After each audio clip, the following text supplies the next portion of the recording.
right, so Dimino, Nick Saban, let's play his a game. name was brought up at the press conference yesterday, and with that, we do play the game. Yeah, let's play a game. What do you infer that Lane Kiffin is saying when you hear this? Like, just what do you infer that he is saying? You know, Coach Saban kind of coached at another place in this conference, so I can't really say exactly what he said, but I'll say I think the world of Coach Saban, and I respect him, and so there's a reason I'm here.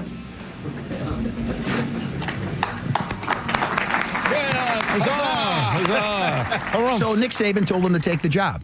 Is that a conflict of interest? Is that what you're intimating, seeing that Nick Saban works for ESPN? Well, there's another moment where he talks about people saying, I'm going to go to Nick Saban. It's the best job in the country. He says that people he talked to, now again, I don't know what order. Did he do God first, then Nick Saban? Did he do Nick Saban, then God? Where was Pete People Carroll? in Tuscaloosa think it's one and the same. Well, maybe in Baton Rouge now, too. With all due respect, you can ask God. Sometimes the answer is no. Maybe God said don't do it, but then Nick Saban did. My problem is this. There's more than an inference that Nick Saban, when you go to the best job in the country, I don't know if you know, Nick Saban still works at Alabama. He still gets a paycheck at Alabama. Like, what are you doing? There's this point where you just go, Lane Kiffin did not have to make any of that public. I spoke to Coach Saban, but don't bring him up there. Don't talk about slyly, he still works at Alabama. You're right, he is getting, what, $500,000? Yes. And did you tell Lane Kiffin the LSU job is the best job in the country? Like, it just goes Lane being Lane. He doesn't know when to keep his mouth quiet, which, again, at 50, it's an art and a science at times, but he seems to make it more difficult than it has to be. I don't know why he did that. Other than he just wanted to invoke Nick Saban's name. That's it. Yeah, use Nick Saban's clout. That's the reason. But if I'm Alabama, I'm going, hey, Nick, did you tell him that's the best job in the country? Because there's another cut where the inference is, I was told by the people who would know, this is the best job in the country. Here is Lane Kiffin talking about where the LSU job stands. The opportunity at LSU, as I said before, is just different. Someone very close to me reminded me this week in this decision that LSU is the best job in football. When you take the history, tradition, passion, and the great players in the state of Louisiana, no one can argue that when you're in Tiger Stadium on Saturday night, there is nothing like it. Let me do this. I'm going to eliminate Pete Carroll because Pete Carroll wouldn't know. Maybe God told him, but I'm kind of going to go with Nick Saban. Do they ask him that question? I don't know. On the game day set here in Atlanta on Saturday, did you tell Lane Kiffin to take the LSU job? No, worse than that. Did you say it's the best job in the country? Well, that would be the follow-up, too. No, that's the first one. Lane Kiffin. Either or. I mean, he did tell will they ask either one of those questions? Probably not. He told you Nick Saban. He's at LSU. Nick Saban said take the job. But Nick Saban also pimped for him to stay at Ole Miss like Kirk Herbstreit did. My problem is he still works at Alabama. Why did Lane Kiffin have to do that? Because he's Lane Kiffin. You just created a problem. Now, there are going to be people who say, what's the problem? The problem is Nick Saban works at Alabama. I'd like to think what we paid you, what you did here, what we were to each other would stop you from saying LSU is the best job in the country. I would like for you to just be enough of an Alabama man at this point to not tell a guy that the LSU job is better. Well, if you're going to say something off the record, and he probably... Lane doesn't have that filter. He probably didn't mean for that to be out for public consumption. But you're right. Know who you're talking to. Right. That would be like you telling me something during the show. You know what's going to happen. I'm going to say it. You can't tell me things during the program. Well, here's what I don't do. I don't tell you things. You don't tell me anything in general, but especially when we're on the air. Oh, God, yeah. You're on a need-to-know basis, and you need to know nothing, in my opinion. I'll let you go find it out yourself. Because directly or indirectly, it will affect my way of thinking. I'm kind of like Lane Kiffin in that regard. Know the room, I guess, is what we're saying, big picture. Nick Saban. I mean to pull a John Michaels and make it about me. Nick Saban should have told Lane Kiffin, hey, man, whatever you do, I know you got this press conference. Keep my name out of your mouth. Whatever you do, just don't mention my name. Couldn't help himself. And then he went for another cheap pop in referencing the last LSU coach to capture a national title.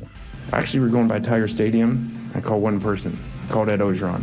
And I said, hey, man, all I can do is, man, this place just makes me want to talk like you right now. I did. I was like, we were in the car, and the kids were in there, and I was like, and the coaches, and they're like, what are you doing? I'm like, I don't know. I'm like channeling Ed right now. I was like, I'm feeling him. Like, I rolled down the window, and I was like, go Tigers to the fans. And I'm like, so I called Ed. I said, I don't know what's going on, man, but I'm feeling you right now. And he's like, Coach, you're at the best place in America. So I feel that. It's the Tonight Show featuring Lane Kiffin. What is Jerry the wacky dentist next door neighbor going to come sliding in? Boy, if that wasn't a applause, laughter thing. He doesn't need to do that either. You don't have to invoke Ed Orgeron. Hire him. You don't have to talk about, I wanted to talk like him. Don't roll down your window. What do you go tigering people for? You haven't been there for 7 minutes. I don't think he did that. No, I don't either. I don't think a couple of things happened. I don't think that happened, and I don't think, as he claimed in the press conference, that Ole Miss fans tried to run him off the road. I don't think either one of those things happened, because I don't think he drove to the airport without a police escort. I don't think either one of those things happened. It's like Aaron Rodgers going on that darkness retreat. Or having a wife. I'm going to need more evidence. Yeah. I look, I don't know what happened. He was frightened because his son was in the car with him. It's my opinion. It's the Princess Diana story. He just wanted you to know we have our own version of that here in this country. It's college football.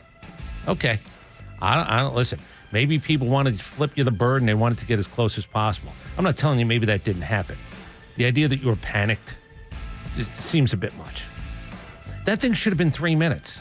But again, because you're paying him what you're paying him. And by the way, if the contract stuff that I read is true, or half of it is true, he's still getting paid whatever he would have been paid in bonuses had he still been coaching Ole Miss in the playoffs. So if they get in the playoffs, whatever his bonus money was, he's still getting at LSU. That allegedly is a part of his contract. Yeah, here's what he should have said yesterday, whether that is or not.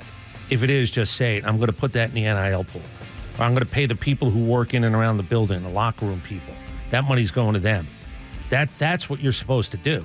Look, Jimmy Sexton is going to ask for the moon, the stars, and everything else beyond. No, that's why he's Jimmy Sexton. He can. He brought up Jimmy Sexton, too, by the way. It doesn't matter. You know, he doesn't know how much he makes. You ever see that scene in Scarface? Jimmy, don't give me the numbers, man. I just want to go to the place where it's just me, God, Nick Saban, and Pete Carroll have decided I should be. Yeah, more nonsense. You ever see that scene in Scarface when they get busted while they're counting the money? That's Jimmy Sexton's, I don't know, rec room. There's just money stacked everywhere, and they got those old school money machines. That's Jimmy Sexton's life. Jimmy Sexton. Who do we ask? Schleybaugh? Jimmy Sexton, I don't think, has done an interview in 15 years. And Schleybaugh was on a plane He ride. doesn't have to. It was a rough plane ride. He doesn't have to. Think about how powerful he is. He doesn't have to do an interview. He doesn't have to pitch himself. He's too busy counting money. Well, do you think he's got money buried in the walls?